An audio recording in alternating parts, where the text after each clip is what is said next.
how to breathe during mantra, and when you feel a little numb from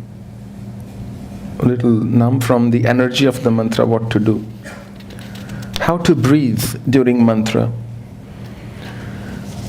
It's actually a good question. If you adopt the practice of breathing with the mantra, then you will end up chanting your mantra all the time. So if you master the art of breathing in while you're chanting and breathing out while you're chanting, then your breath will also become very rhythmic. It'll become very controlled. And if your breath is regulated, more than half the diseases in human body will not occur.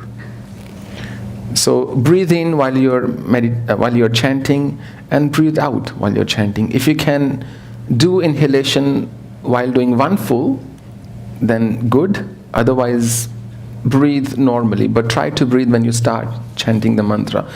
I'm not saying you practice this while you're using beads as well. It'll be too much. You're counting beads, you're breathing, you're chanting, recalling too much.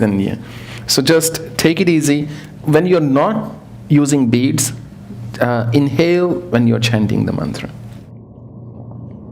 My question is, why is spirituality, mantra sadhana are predominant in India or Nepal, Tibet, and not other Western and European countries?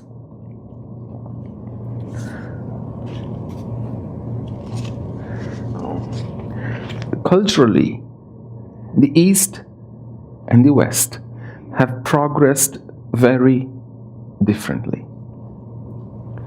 In the West, in US, for example, people didn't start brushing their teeth until 1905. That's when Pepsodent came out with a toothpaste. In 1905, that's barely 115 years ago, 113 years ago. In India, people were chewing betel leaves even 5,000 years ago to keep their mouth fresh. So culturally, because, or even geographically, the way India as a nation was placed, it was so prosperous as a state that they were completely self-sufficient. People from Greece, from Turkey, from Arabia, from other European nations, from France, from Portugal, they came to India to take our spices, take our colors, take our textiles, the cloth and so on.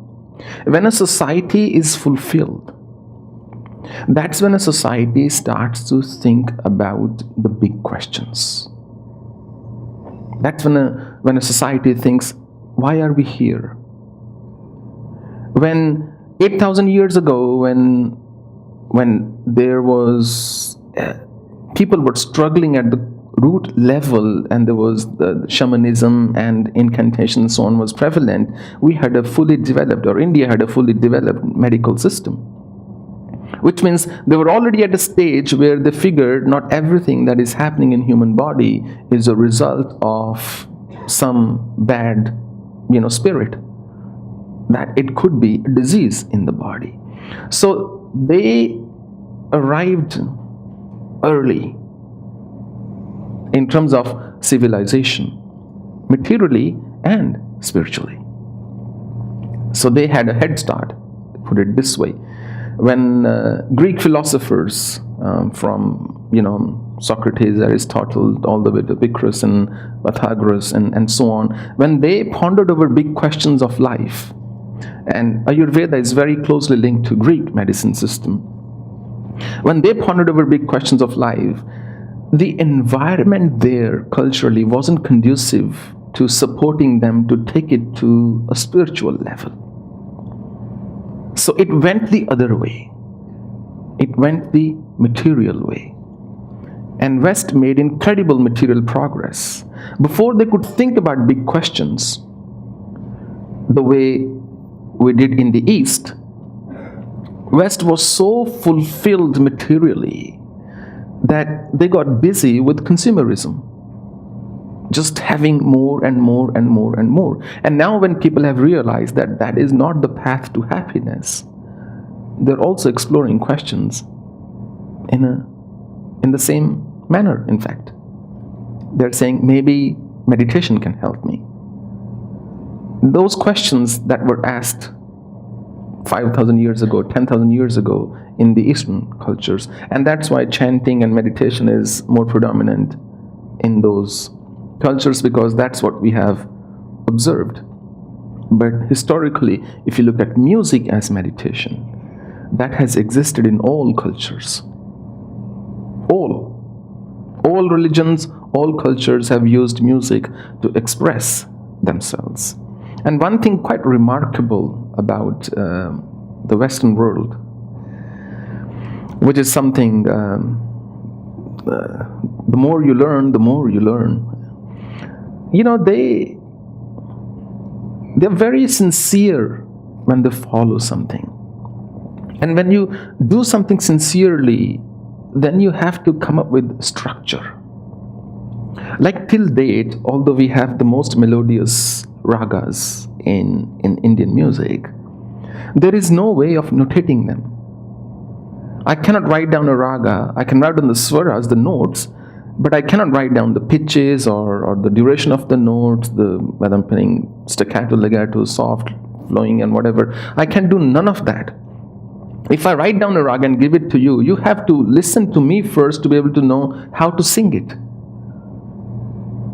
But in Western music, almost 1100 years ago, 900 years ago, Guido was the monk, I think. He was the one who came up with a system of notation that I should be able to pass on my music to somebody. Even if they never get to meet me, they should be able to read that music, they should be able to play that music, they should be able to sing that music. And they have flourished immensely on the material plane. Whatever area they have touched, we cannot deny they have progressed, because they follow a certain structure. And structure gives you the freedom to experiment. And we have given the word jugaad to the world. It's now officially a word in the dictionary, in dictionaries around the world. Jugaad is sab chalta hai, kar lenge. It will do something, we'll make something. It's some patchwork, And that's why if you get a washroom done in India, the moment the plumber leaves, the tap will be leaking. Something of that sort will go. You call some people to clean your room there, then you have to call more people to clean up after them, and then you do the cleaning yourself afterwards. But that structure existed in our meditation and spiritual progress. We went inward. We realized that somehow external things will not give me joy. Maybe I need to discover my own ocean of bliss. So we turned inward. The West turned outward. So they made their progress in the external world. We made our progress in the internal world. Now they are looking at the internal world to feel happy, and we are looking at the external world to feel happy. And it's going to be a marriage of the two that's going to make it happen.